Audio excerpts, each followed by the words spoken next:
찬양하면서 부르기도 합시다. 자, 고난의 일기라고 찬양을 하는데 C바이요.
혈류와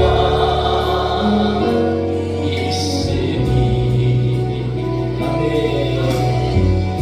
우리가 가는 길 속에 좋은 주님과 함께 하십니다.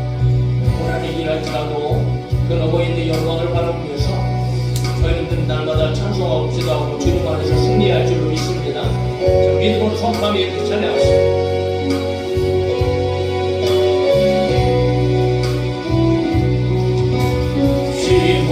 휘몰아치는 파도 위에서 찬송할 수 있는가. 죽음의 파도 주렁거려도 찬양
여러분 언제나 어디서는 담대하시길 바랍니다.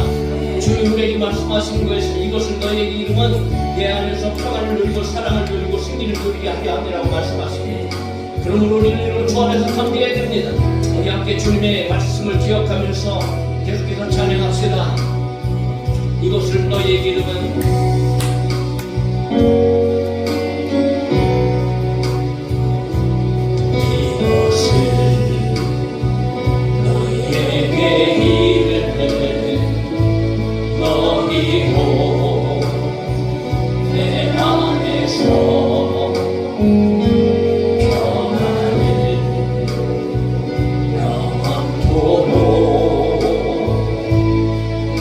누리게 하려 함이라.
안에 기쁨이 있고 주님 안에 승리가 있습니다.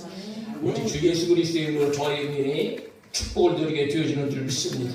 그러므로 여러분 예수님의 이름으로 승리하고 돌아가는 이 시간 되었기를 주의 이름으로 축복합니다. 자, 계속해서 승리의 찬양으로 오르는 뜬금없이 합시다. 자, 주께서 전진해 온다. 우리 대장 되신 구주 예수 주님의 뒤따름이 우리를 누가 당하겠습니까? 자, 승리가 보장되어져 있으면서 우리 하나님 앞에 찬양합시다. 자, 좀 화려할까요?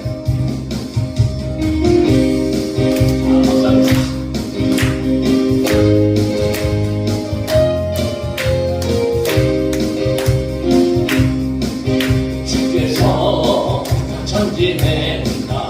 주의 강한 승리의 은혜 주의 영광 찬양하게 비추네.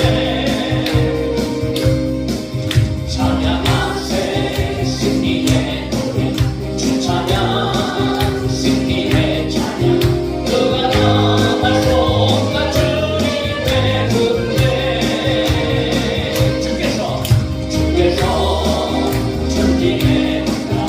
주의 강한 승리의 은혜 주의 영광 찬양하게 비추네.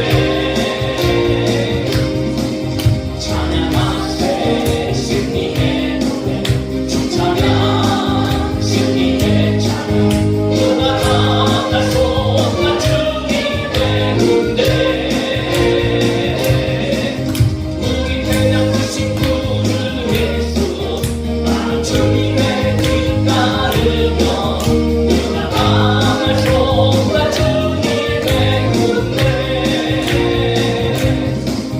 우리 대장 되신 구주 예수 나 주님의 길 따르며 누가 나갈 수 없나 주님의 군대. 주께서 전진해 주의 강한 승리의 은혜 주의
하나님의 그 좋은 은사와 선물들이 위로부터 아버지께로 우리 가운데 임하는 줄로 믿습니다. 오늘 그 약속 믿고 주님 앞에 나왔습니다.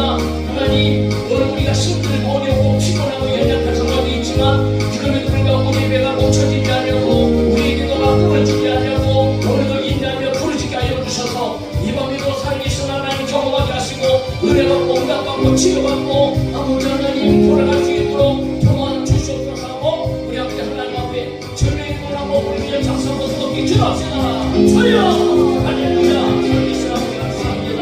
오늘 아버지 하나님 우리 가운데 하나님께서 함께 주시옵소서. 하나님의 상태가 너무 좋아하게 있다가 오늘 하나님의 거룩한 자리 기름의 자리 은혜의 자리 말씀을 듣는 자리 보내주신 것을 감사합니다. 아버지 하나님 너무너무 은혜와 영광의 우리가 이 자리에 나온 것 자체가 승리함으로 믿습니다. 아버지 하나님 예수님의 이름으로 승리함으로 믿습니다. 예수님의 이름으로 오늘도 승리함으로 믿습니다. 오늘 우리의 정원의 믿음이 필요합니다. 믿음으로 말미암아 아버지 하나님 생명과 생명의 말씀을 간구하여 주시고 성령의 불같이 같이 같이 머리로 가운데 임하게 하여 주셔서 오늘 우리가 나눠도 쓰러지는 아버지가 지금이 지치고 영적이고 영적이고 우리의 생활의 삶의 모든 환경 가운데 자신도 회복에 임하게 하여 주시고 성령으로 충만하게 하여 주셔서 아버지의 가슴을 시원하게 하여 주시고 주님 앞에 나가서 하나님의 우리의 삶이 아름다운 우리의 생명으로 쓰는 삶이 되어 주시고 주님 도와주시옵소서. 오늘 밤에 우리가 성령의 우리의 예배를 온전히 추가하여 주셔서 믿음으로 말미암아 우리가 기도할 때에 우리 기도가 하나님 멈춰지지 않고 아무 힘들고 아무 용기하며 하나님의 부르짖게 하여 주셔서 이 믿음의 부르짖음을 통하여 하나님의 나라 민족을 살리시고 저희를 살리시고 우리 교회를 살리시고 우리 가정을 살리시고 너희들 우리 주님 가운데 놀랍지는 너희 역사가 축복이 되어주시기를 하여 주시기를 원합니다.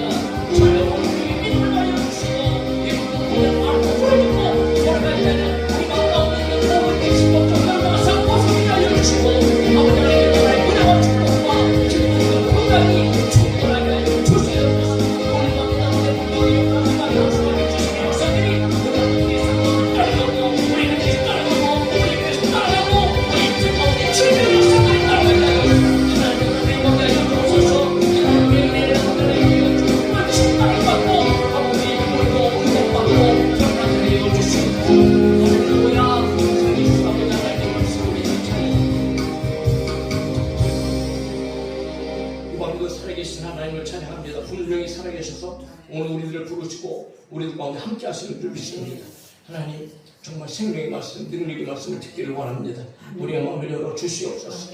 우리는 영적으로 피곤하고 육적으로 아버지 하나님 연약하다 할지라도 오늘도 하나님께서 이 자리에 부르셨사오니 우리의 발걸음이 결코 헛된 발걸음 뒤어지지 아니하도록 아버지 하나님이 이 예배 가운데 사탄 마귀가 우리 예배를 방해하지 아니하도록 하나님 말씀을 듣고 믿음으로 선포하는 것을 방해하지 아니하도록 우리 주님 함께하여 주시옵소서. 하나님의 말씀 붙잡고 예수님의 이름으로 이 시간 부르짖어 기도할 때에 아버지 하나님의 놀라운 영광과 역사를 보게 하여 주시옵소서. 우리의 삶 가운데 끊임없이 하나님 앞에 기도하게 하여 주시고 아무리 힘들고 어려워도 인내하며 부르짖어서 아버지 하나님께로부터 오는 놀라운 때를 따라 돕는 은혜를 얻으면서 승리하는 삶이 되게 하여 주시옵소서.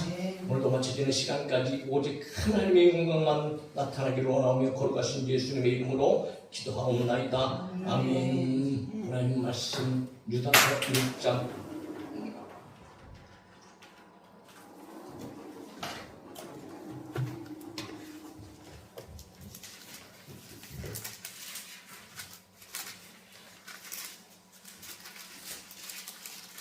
유다서 1장 17절 23절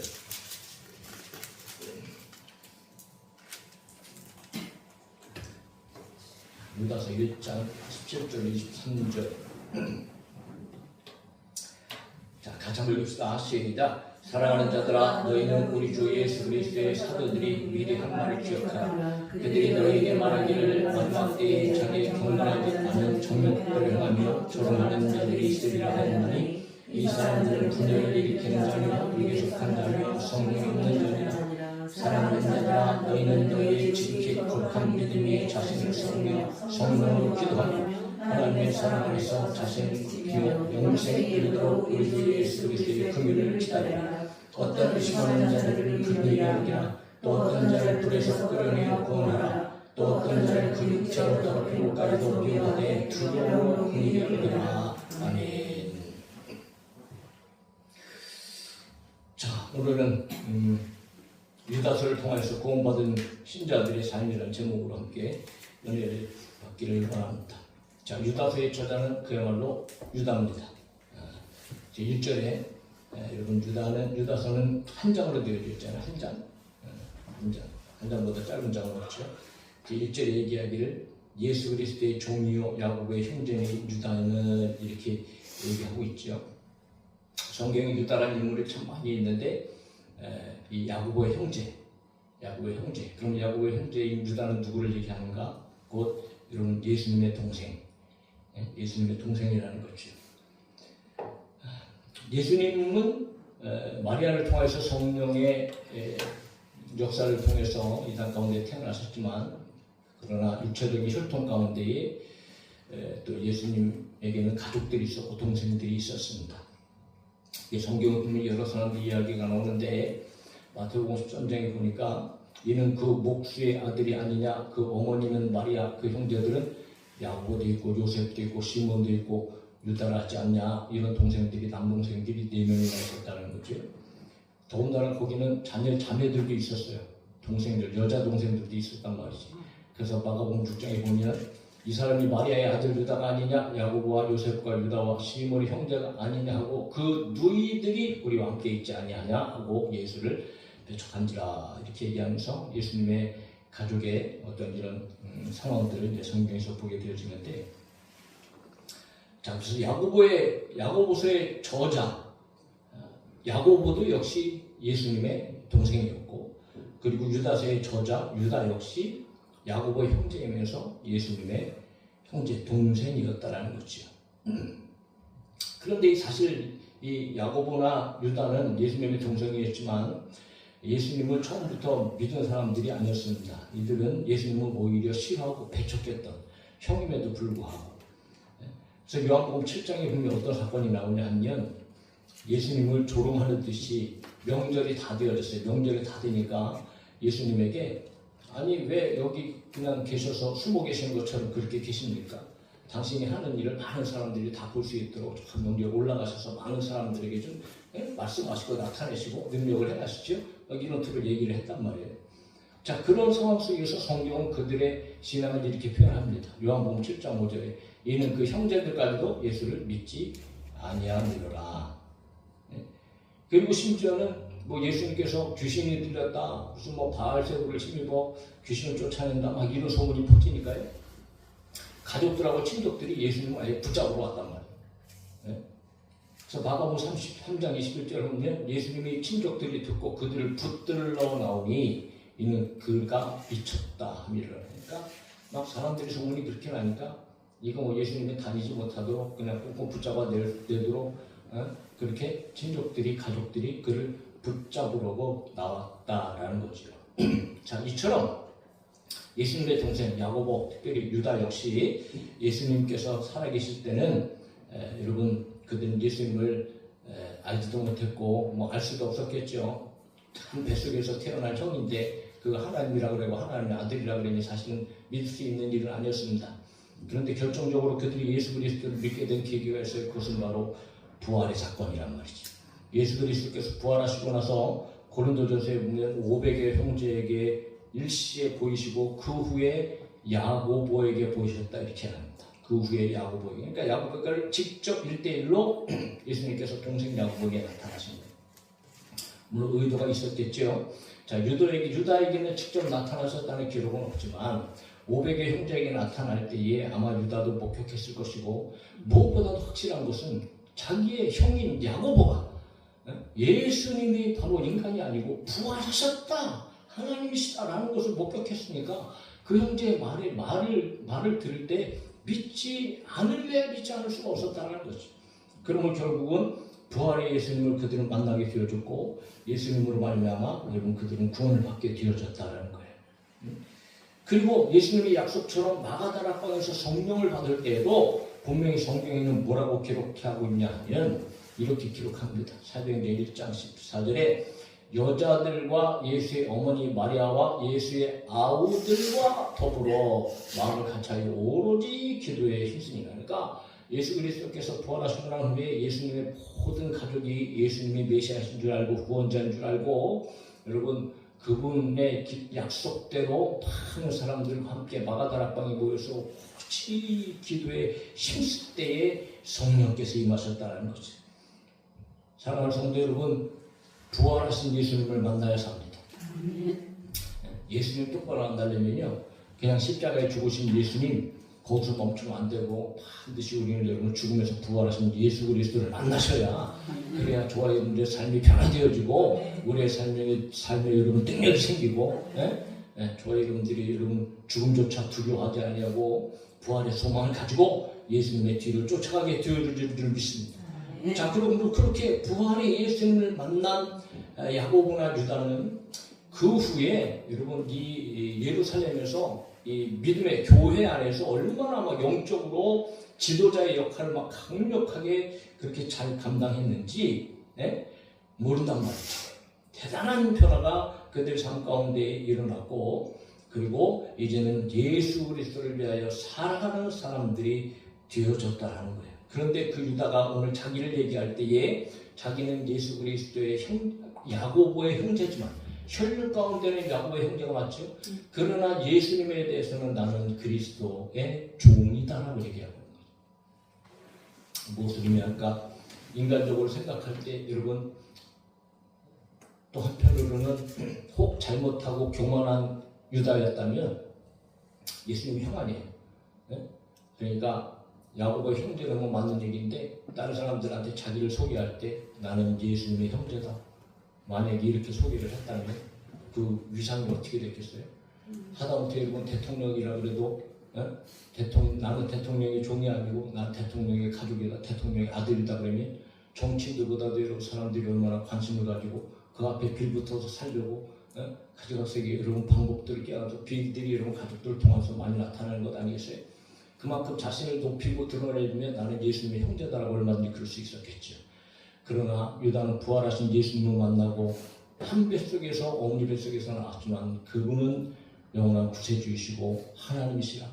우리와는 질적으로 본질적으로 다른 그런 영적인 정말 놀라운 그 하나님이심을 발견하게 되어주면서 예수님과의 관계를 분명히 하면서 유다는 그만큼 예수님 앞에서 겸손한 자가 되었다.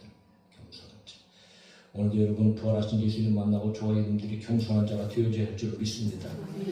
부활하신 예수님 앞에 우리가 내가 이런 사람이라고 내가 장로라고 권사라고 목사라고 여러분 그런 말 어디 교회 목사라고 얘기하면서 오히려 사실 똑같이 얘기할 수 있어도 작은 교회 목사가 나 거기 무슨 교회 목사입니다 라고 얘기하는 것과 큰 교회 목사가 나 이 교회 목사입니다 라고 하는 의미는 여러분 다르지 않겠어요?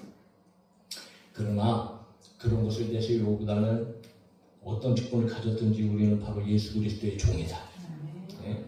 부활하신 예수님의 종. 예수님께서 죽으라고 하면 죽고 살라고 하면 살고 해야 하는 그런 우리는 그냥 노예처럼 살아가는 하나님의 영광을 위하여 살아가는 동일한 영적인 존재 종이라고 하는 이 겸손한 마음이 언제나 어디서나 저와 여러분 가운데 함께하기를 주님의 이름으로 축복합니다. 그러니까 여러분 유다가 자신을 소개할 때 그 유다의 영적인 상태는 굉장히 겸손한 아름다운 모습을 가지고 있었던 것을 우리가 보게 되어지는데 그런데 그 유다가 성경을 기록했다는 건 참 기가 막히지 않습니까? 성경을 기록하면서도 달랑 한 장 어떻게 보면 달랑 한 장 성경에서 가장 짧은 한 장의 성경을 기록했지만 이 성경이 오늘날 우리 가운데 얼마나 여러분 성경 안에 들어온 것만으로도 참 대단한 것 아니겠어요? 이것이 우리 손에 성경이 되어져서 오늘날 오고 가는 모든 사람들 가운데에 얼마나 여러분 강력한 하나님의 말씀으로 메시지로 오늘 우리들의 삶을 바꿔주고 고쳐주고 우리들 가운데 살아가야 할 삶의 여러분 방향을 정해주는지 이 세상이 어떤 세상인지 당시의 세상에 비추어 볼 때 오늘날 우리가 당면하고 있는 문제는 무엇인가 교회 안에는 어떤 문제가 있는가 그러면 그 안에서 우리는 어떻게 대처하며 살아가야 되는가? 이거 막 기가 막힌 그런 일들을 이 한 장면에 담아주고 있단 말이죠. 예? 그래서 유다서는 초대교회에 침투한 그런 거짓 교사들과 그런 교사들로 말미암아 흔들리고 있는 믿음의 사람들, 또한 그들을 쫓아서 살아가고 있는 세속적인 삶을 살아가고 있는 사람들의 이야기를 다루면서 한마디로 너희들이 믿음의 도를 위하여 힘써 싸우라 라고 하는 주제를 가진 것이 바로 유다서입니다.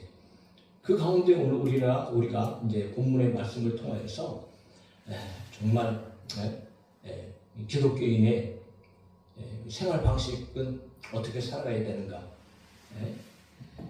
라는 것을 저희들이 잠깐 한번 나눌 수 있기를 바란다는 거지.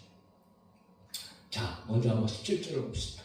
17절 같이 한번 읽어볼까요? 시작. 사랑하는 자들아, 너희는 우리 주 예수 그리스도의 사도들이 미리 한 말을 기억하라 라고 얘기했습니다. 예전에 미리 사도들이 말한 것, 근데 그 사도들이 말한 것 내용의 중심이 뭐냐 하면 거짓 교사들에 대한 권면이다. 경고. 예수님께서도 뭐 거짓 나중에 말세의 때가 되면 이단들이라고 얘기할 수 있죠. 거짓 교사들, 거짓 선지자들이 올 것이다 이렇게 말씀하셨는데 성경은 한결같이 오늘 성경의 저자들이 그것을 이야기하고 있습니다. 그렇게 이미 기록된 것들을 기억해야 될 필요성이 있다. 그러니까 오늘 우리도 역시 마찬가지죠. 성경에 기록되어져 있는 그 일이 오늘 우리하고 무관한 것이 아니고 유다가 성경을 기록하기 이전에도 이미 성경에 기록되기를 그런 이단들과 거짓 교사들이 나와서 교회를 어지럽힐 것들이 기록되어져 있었고, 그리고 오늘날도 역시 여러분 성경을 통하여서 끊임없이 그 일들이 기록되어져 있고 그 일은 실제적으로 오늘 우리의 삶 가운데 일어나는 일이기 때문에 여러분 저와 여러분들은 성경을 기억해야 될 필요성이 있다. 우리는 반드시 성경을 바로 알고 성경을 이 기록된 성경의 말씀을 통해서 오늘 이 시대를 볼 수 있어야 되고 이 말씀을 기억함으로 말미암아 저와 여러분들이 이 시대에 바른 대처를 하면서 살아가야 한다는 거죠. 그러니까 성경으로 저와 여러분들은 살아야 된다.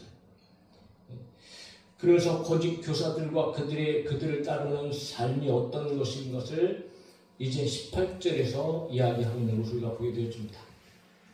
18절에 또 읽어요. 시작. 그들이 너에게 말하기를 마지막 때에 자기의 경건하지 않은 정욕들을 행하며 조롱하는 자들이 있으리라 하였나니.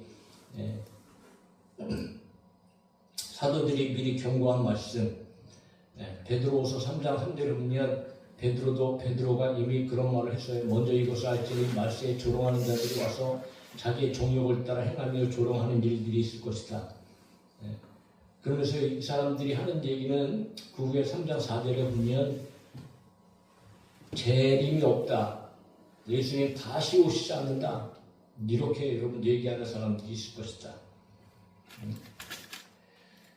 그러므로 유다는 사도의 이 예언의 말씀대로 이미 수신자들 가운데, 그러니까 유다가 지금 살고 있는 그 시대 속에서 또 믿음으로 살아가고 있는 그런 교회 안에 이런 일들이 이미 조롱하는 자들이 벌써 침투해 있었다라는 것을 우리가 이제 발견하게 되어집니다. 조롱한다라는 것은 여러분 비웃는 것을 얘기합니다. 흉내내는 것을 얘기해요. 예수님을 흉내내고 결국은 여러분 하나님을 비웃는 사람들. 그래서 결국은 교회에 침투해서 교회를 어지럽히고 자기의 마음대로 자기의 뜻대로 행하는 사람들, 그런 사람들이 있다는 거죠. 물론 단적으로 이단자들에게만 나타나는 일은 아니지만 그러나 대체적으로는 이단의 특징 아니겠습니까? 거짓 선지자들의 특징 아니겠어요? 그런데 거짓 선지자들의 특징뿐만이 아니고 오늘 교회에 들어와 있는 사람들 중에서도 여러분 이렇게 하나님을 조롱하듯이 살아가는 사람들이 있기 때문에 문제인 거죠. 하나님의 자녀로 교회 와서 앉아갖고 예배도 드리고 찬송도 하고 그러는데 온통 살아가는 삶을 보면 전혀 경건하고는 상관없이 살아가는 사람들. 그러니까 우리 예수님께서도 오른편에 양과 왼편에 염소를 두고 얘기할 때에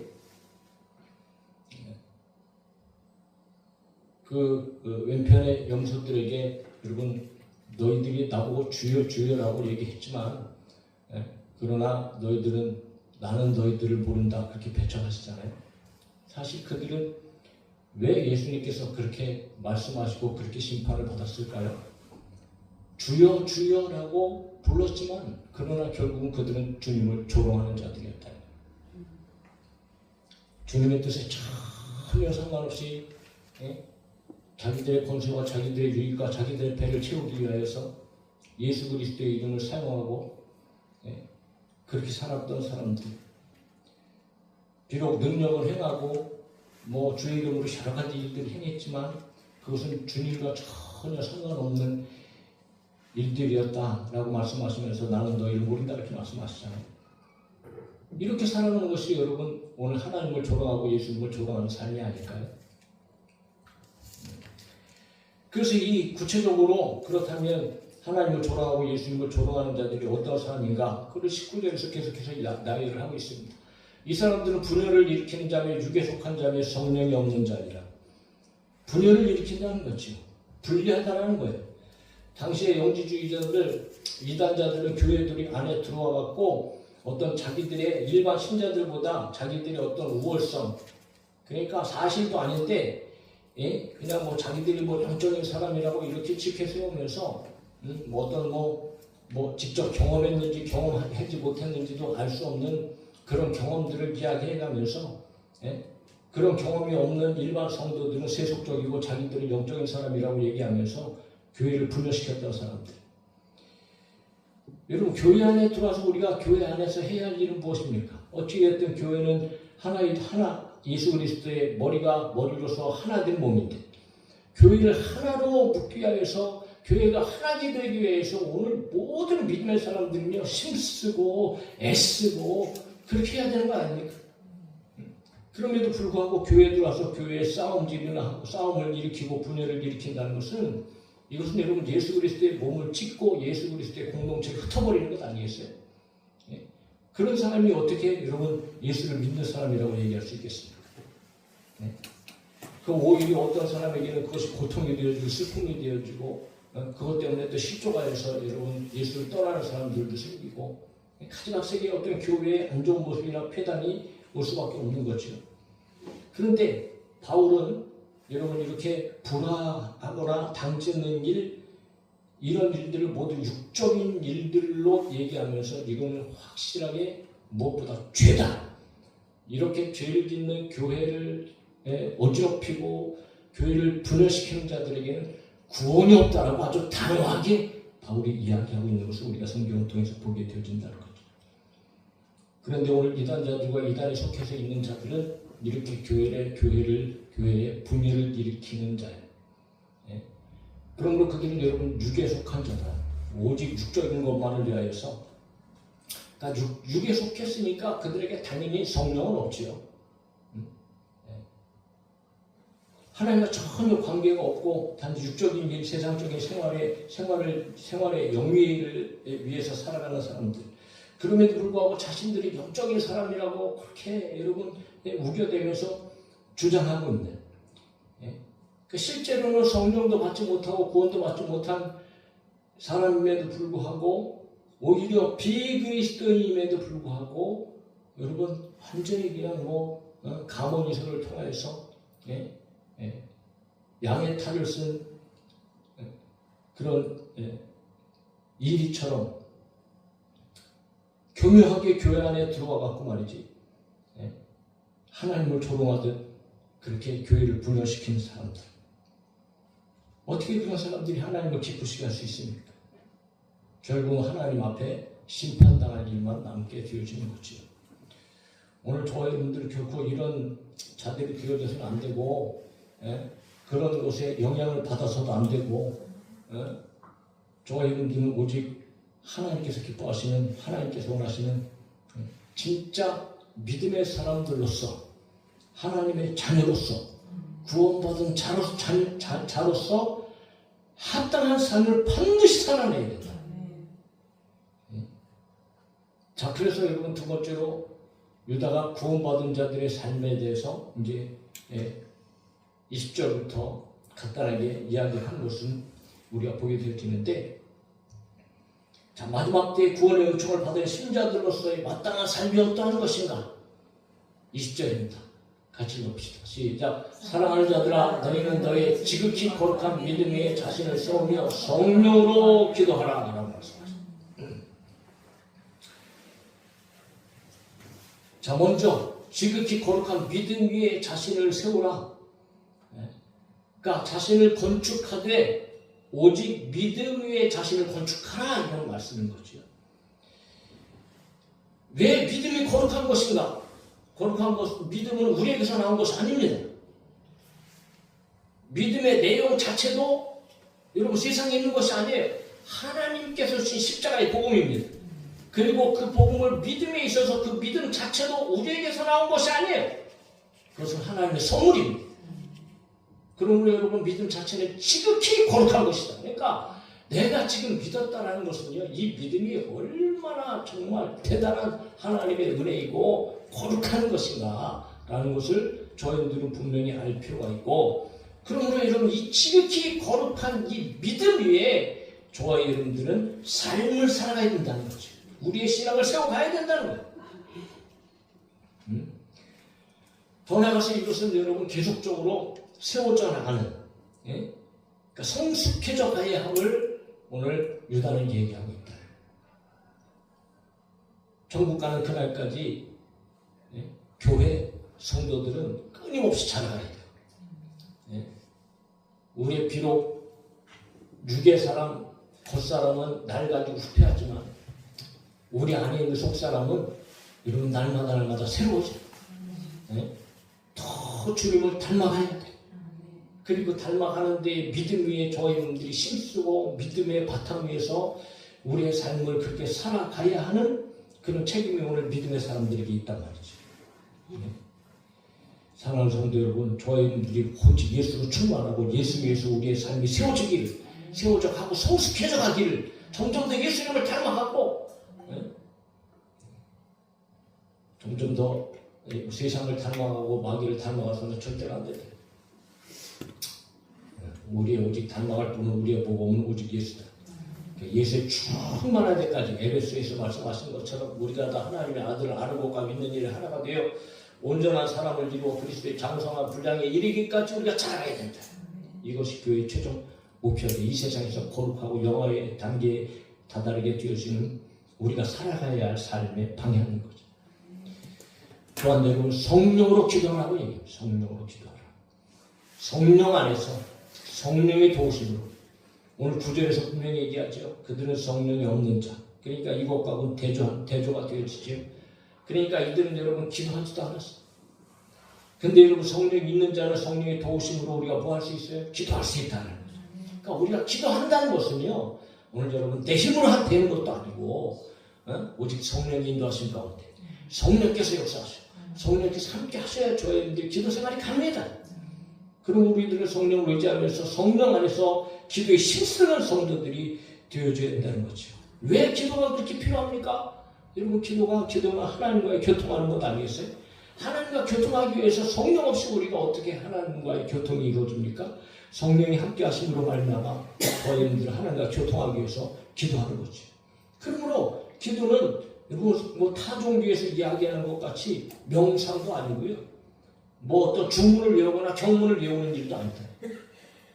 이거는 생명 되시는 하나님과의 깊이 있는 교제요, 하나님과의 여러분 호흡과 같은 우리의 신앙생활에 있어서 정말 하나님의 뜻을 발견하고 은혜를 공급받고 또 성령을 충만받아서 이 세상을 믿음 위에 살아갈 수 있는 그런 오직 유일한 탁월한 방법이 기도인데, 그 기도는 성령 안에서 가능하다. 오늘 밤에도 여러분 저희들이 정말 성령님을 의지하면서 성령 안에서 기도하는 밤이 되었으면 좋겠습니다.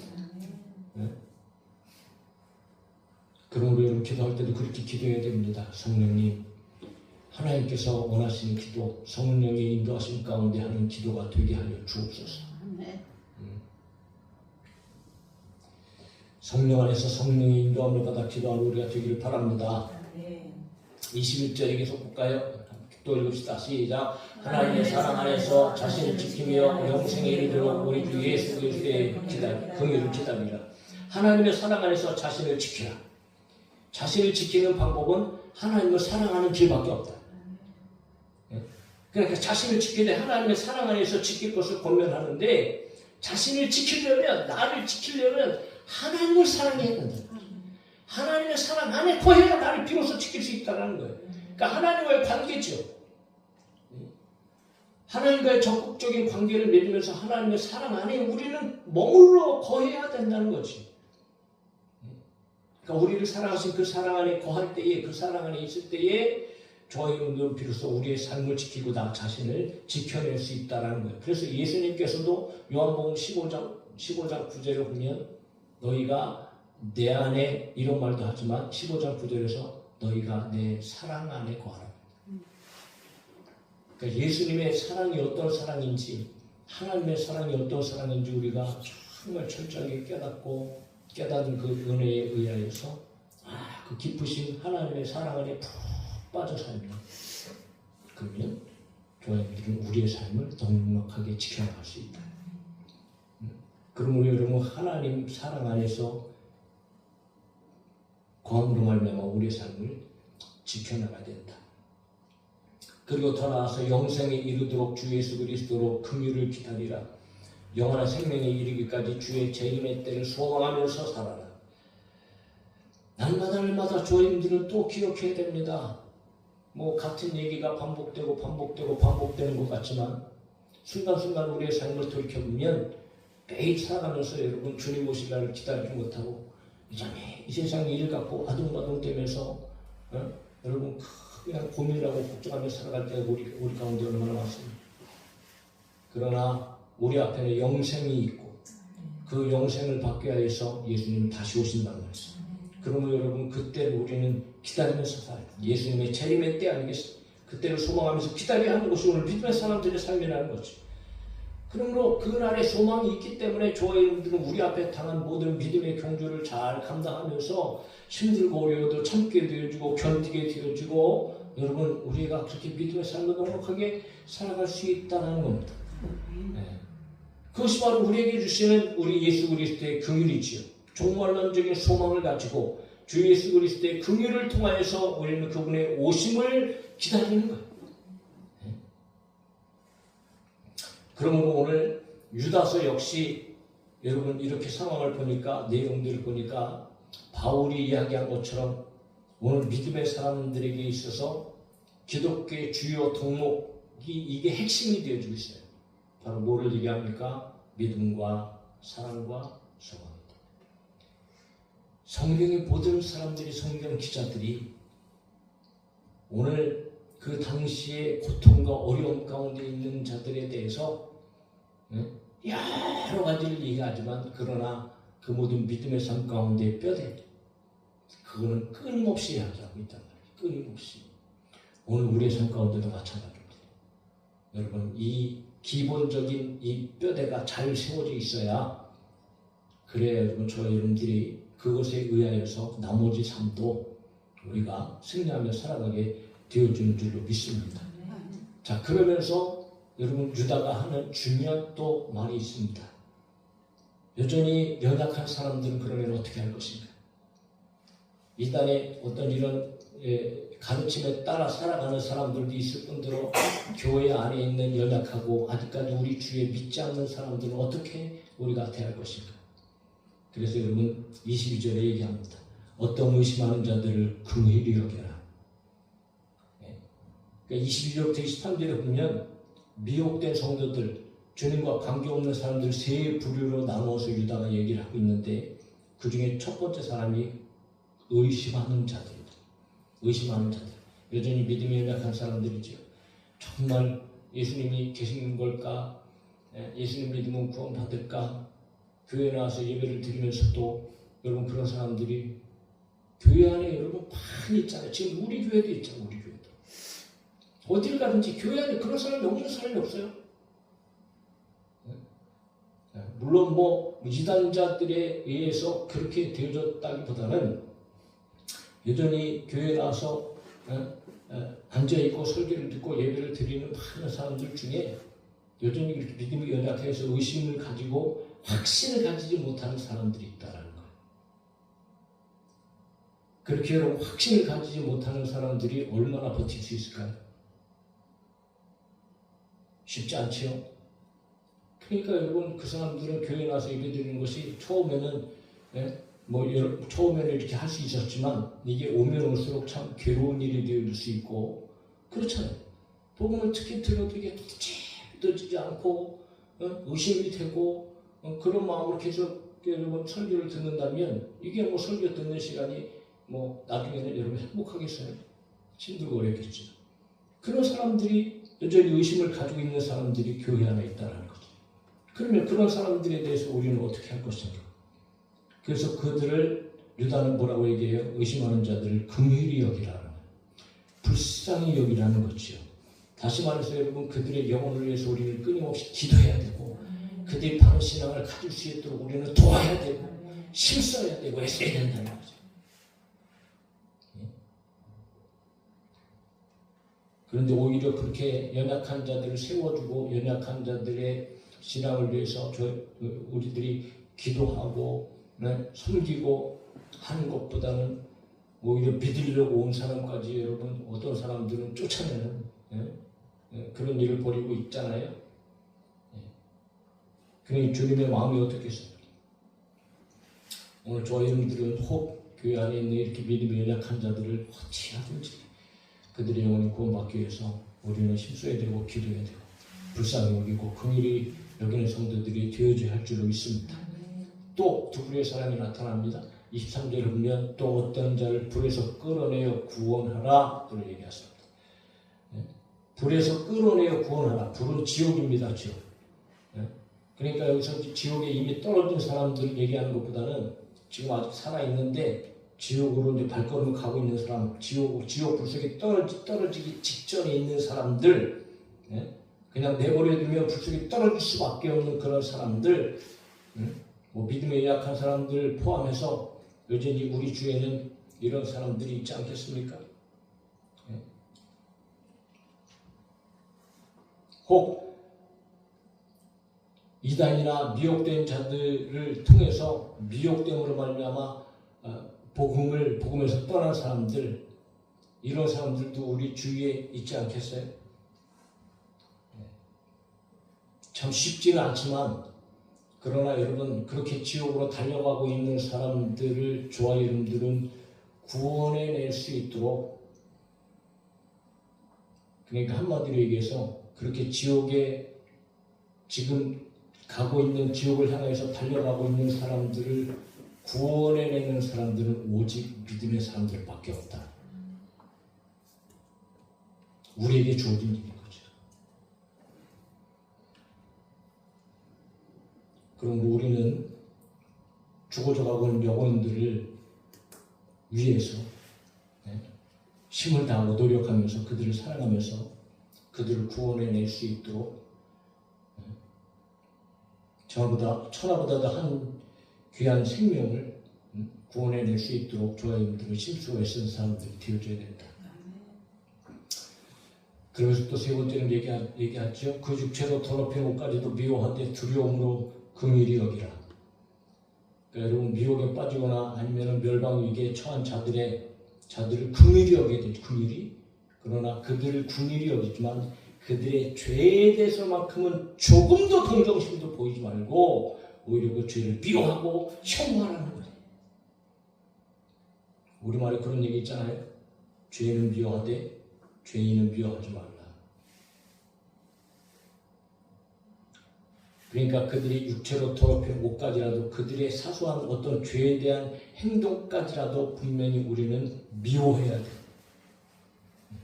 그것을 닮아가서는 안 된다. 그러니까 죄에 대한 파급 효과가 얼마나 큰 것인가, 죄에 대한 영향력이 얼마나 큰 것인가.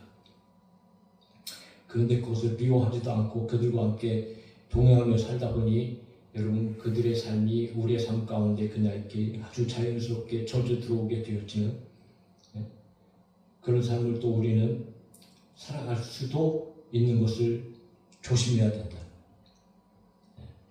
그리고 그들에게 여러분 철저하게 복음으로 말미암아 하나님 앞에 돌이킬 때에 정말로 우리는 이 두려움을 가져야 된다. 두려움. 어떤 두려움을? 그래서 여러분 두려움으로 긍휼히 여기라고 얘기하는 거예요. 그러니까 두려운 태도로. 그러니까 우리가 그렇게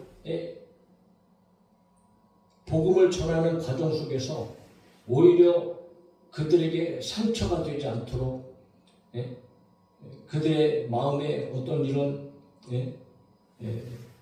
아픔이 되지 않도록, 그러니까 우리의 행위나 우리의 방법에 대해서 우리는 정말 지혜롭게 해야 돼요.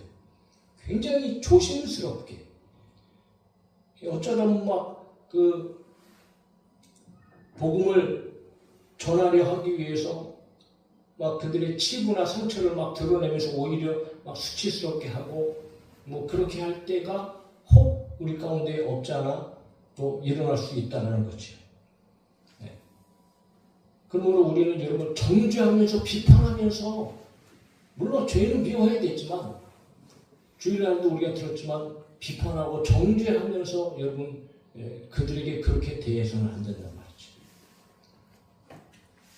오직 하나님의 사랑으로 말미암아 하나님께서 우리를 사랑하신 것처럼 용서하고 용서하면서 그렇게 긍휼을 베풀면서 하나님의 사랑을 실천적으로 살아가면서 여러분 그 안에서 복음의 능력이 전하여 줄 수 있도록 우리는 두려움으로 한 사람의 영혼을 대해야 될 줄 압니다.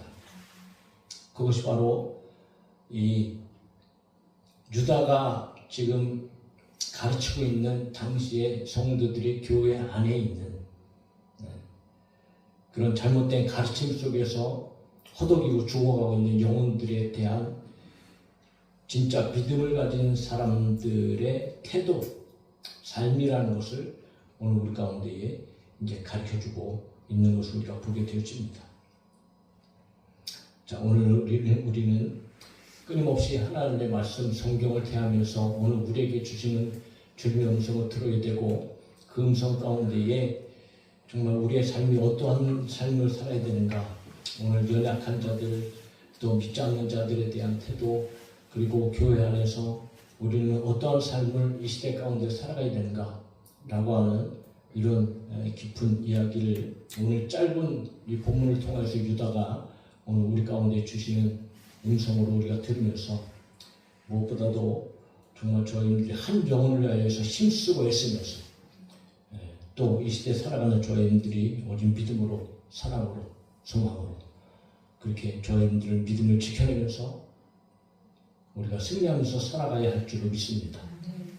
그런 믿음의 삶을 살아갈 수 있기를 주님의 이름으로 축복합니다. 찬양합시다.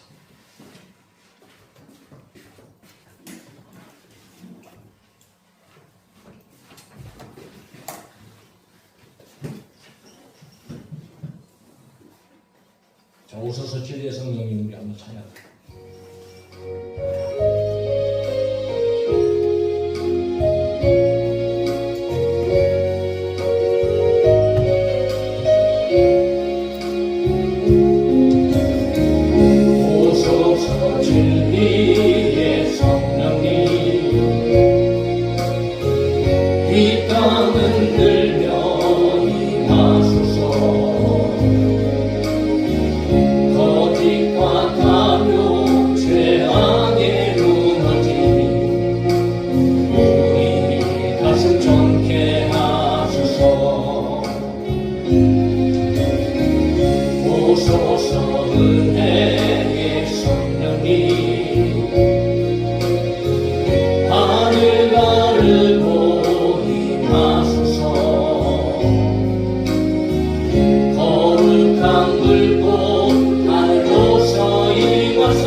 성령의 바람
영광